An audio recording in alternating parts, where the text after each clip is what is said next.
મોરબી તાલુકાના ખોખરા હનુમાન રોડ પર આવેલ મનોલિત કારખાના પાસે એક લૂંટનો બનાવ બનેલ હતો, જે સંદર્ભે અમનભાઈ અંબારામભાઈ કુશવાહા નાઓએ ધોરણસરની લૂંટ થયા અંગેની ફરિયાદ જાહેર કરેલ હતી.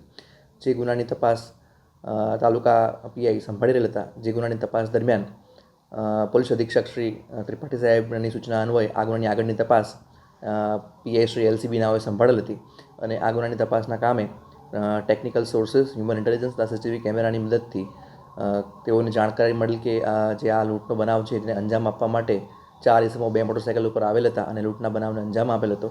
જે સંદર્ભે તેઓએ વિશેષ તપાસ હાથ ધરી અને કુલ 3 ઇસમોને હાલ પકડેલ છે.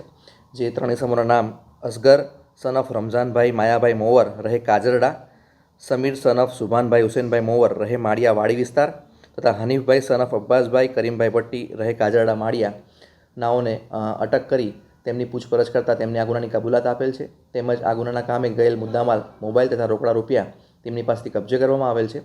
આ ઉપરાંત એક અન્ય ઇસમનું નામ ખુલવામાં આવેલ છે, જે પકડવા ઉપર બાકી છે.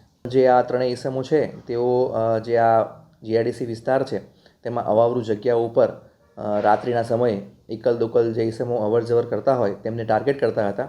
જેથી તમારા મીડિયાના માધ્યમથી હું પ્રજાને એક સંદેશો આપવા માગું છું કે રાત્રિના સમયે એકલ દોકલ અબાવરૂ વિસ્તારમાં તેમજ અંધારાવાળી જગ્યાએ નીકળવું નહીં અને આવી જગ્યાએ નીકળવાનું થાય તો પોતાની રોકડ રકમ, મોબાઈલ ફોન વગેરે સાચવીને રાખવા.